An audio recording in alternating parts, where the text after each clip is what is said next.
মাইকের আওয়াজ যাচ্ছে বাজারে। আপনারা বলুন, আপনার বাড়ির ছেলে পুলেরা সরকারি স্কুলে পড়ে না বেসরকারি স্কুলে পড়ে? সবাই সরকারি স্কুলে পড়ে, কারণ বেসরকারি স্কুলের মতো পড়ানোর মতো সমর্থ আমাদের নাই।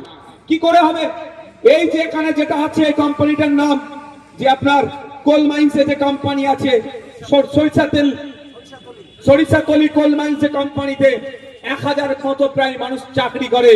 দলিত, আদিবাসী, বাউরি, ডোম, মুচি, মুসলমান আমাদের বাড়ির লোকেরাই চাকরি করে। দিন মাসের শেষে আমি 1000 টাকা এরা পাই। 1000 টাকা নিয়ে প্রায় 2 সন্তান আমি যদি ধরি, স্কুলে যদি পড়ে, প্রাইভেট স্কুলে পড়ে, 2000 টাকা করে কম করে লাগবে, তাহলে 4000 টাকা চলে যাবে। কি খাবে আর কি সঞ্চয় করবে? তাহলে 100 এখানে যারা উপস্থিত আছেন, 99% আমাদের পরিবারের বাচ্চাগুলো প্রাইভেট স্কুলে পড়াশোনা করে, সরকারি স্কুলে পড়াশোনা করে। আর তাদের পড়ার শিক্ষাগত মানটা কোথায় দাঁড়াচ্ছে? আজকে বাড়ি যাবেন, ক্লাস 5-6 এর বাচ্চাকে ডাকবেন, পেনটা তুলে দেবেন, খাতাটা দিয়ে বলবেন তোর নাম, তোর বাপের নাম, তোর মায়ের নাম, কোন স্কুলে পড়ে আর ঠিকানা ইংলিশে লিখে দিতে বলবেন। 100টি বাচ্চাকে দিলে 90টি বাচ্চা ফেল করবে, পারবে না। ক্ষতি কার হচ্ছে? কার ছেলে হতে হচ্ছে? আমার কথা আপনি বুঝতে পারছেন না? একটু সাড়া দিতে হবে, একটু সাড়া দিলে ভালো লাগে বুঝতে। ক্ষতি কার ছেলের হচ্ছে? আপনার আমার ছেলের হচ্ছে। দিন আনে দিন খাই যার, তার ছেলের হচ্ছে। সকালবেলা এসে এই বাজারে যিনি সবজিটা বিক্রি করেন তার ছেলের হচ্ছে। সকালবেলা এসে যারা ভ্যান লাগিয়ে মুঠেগিরি করে তার ছেলের হচ্ছে। দিনে যিনি 300 টাকা ইনকাম করেন তার ছেলের হচ্ছে। দিনে যিনি 250 টাকা ইনকাম করে তার ছেলের হচ্ছে। অর্থাৎ আর্থিকভাবে যারা দুর্বল তাদের ছেলের হচ্ছে।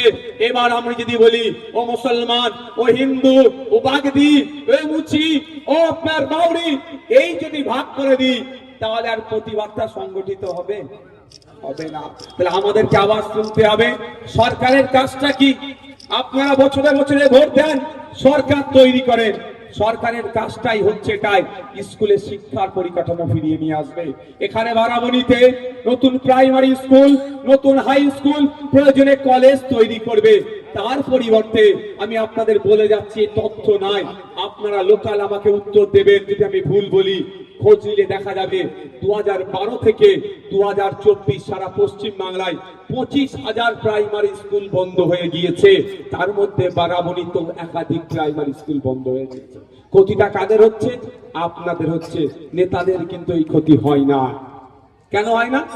নেতাদের তো তোলাবাজির টাকা আছে, নেতাদের তো কাটমানির টাকা আছে, সব প্রাইভেট স্কুলে পড়াচ্ছে। আর আপনি মান্ডি, আপনি কিসকু, আপনি আনসারি, আপনার বাড়ির ছেলে মেয়েটা সরকারি স্কুলে যাচ্ছে, মিড ডে মিল খাচ্চার বাড়ি চলে আসছে, আপনিও তাকে পরীক্ষা করছেন না। আর স্কলারশিপ দেওয়ার নাম করে বছরে বছরে শুধু পাস করিয়ে যাচ্ছে। আপনি ভাবছেন আপনার ছেলেটা শিক্ষিত হচ্ছে, সে কম্পিটিশনে দাঁড়াতে পারবে না। যখন কম্পিটিশনের সময় আসবে দেখবেন স্কুল ছেড়ে পালাচ্ছে, কাজে চলে যাচ্ছে। দিনের শেষে ক্ষতিগ্রস্ত আপনারা হচ্ছেন। আমার এটা বলার বক্তব্য এটাই যে আপনাকে আমাকে সজাগ থাকতে হবে, আপনাকে আমাকে ঐক্যবদ্ধ থাকতে হবে। আপনি আমি যদি ঐক্যবদ্ধ থাকতে না পারি তাহলে এই রাজনৈতিক কারবারিরা আপনাকে আমাকে জাতের নামে, ধর্মের নামে, বর্ণের নামে লাগিয়ে দিয়ে আপনার আমার এলাকার স্কুলগুলোকে ধ্বংস করবে। তাই আজকে এখান থেকে আওয়াজ তুলতে হবে। বারাবণীর মানুষরা আওয়াজ তুলবে, এই মার্কেটের মানুষরা আওয়াজ তুলবে যে আমাদের স্কুলের শিক্ষক চাই, স্কুলের পরিকাঠামো ফিরিয়ে নিয়ে আসতে হবে। আমাদের বাচ্চারা যে স্কুলে গিয়ে পড়াশোনা করে শুধু মিড ডে মিল দিলে চলবে না, ওখানে শিক্ষক দিতে হবে, চক ডাস্টার দিতে হবে, স্কুলের পরিকাঠামোটা ফিরিয়ে নিয়ে আসতে হবে। এই আওয়াজ শুধু নওশাদ সিদ্দিকী একা তুললে হবে না, এই আওয়াজ নওশাদ সিদ্দিকীকে তুলতে হবে, বাপি বাউরিকে তুলতে হবে, আনসারী সাহেবকে তুলতে হবে। এখানে যারা অগণিত জনগণ আছে সকলকে একসাথে তুলতে হবে।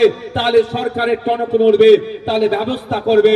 আর যদি আপনি একদিকে বাউরি আওয়াজ তুলছে সমাজ যে স্কুলে টিচার দরকার, ঠিক তার উল্টো দিকে আনসারী সমাজ আওয়াজ তুলছে স্কুলে টিচার দরকার। রাজনৈতিক কারবারিরা পায়ের উপরে পা তুলে পা নাড়াবে, বলবে কাজের কাজ হয়ে গেছে। কারণ ও ওদের মতো 50টা লোককে নিয়ে চিৎকার করছে, এ 10টা লোককে নিয়ে চিৎকার করছে, এই আওয়াজে সাড়া দেবে না। যখন বাপি বাউরি যখন আনসারী সাহেব এক জায়গায় দাঁড়িয়ে চিৎকার করবে, আওয়াজে সাড়া দিতে বাধ্য, তখন আপনার কাছে হাঁটু গেড়ে বসবে, আপনার স্কুলের টিচার দেওয়ার ব্যবস্থা করবে।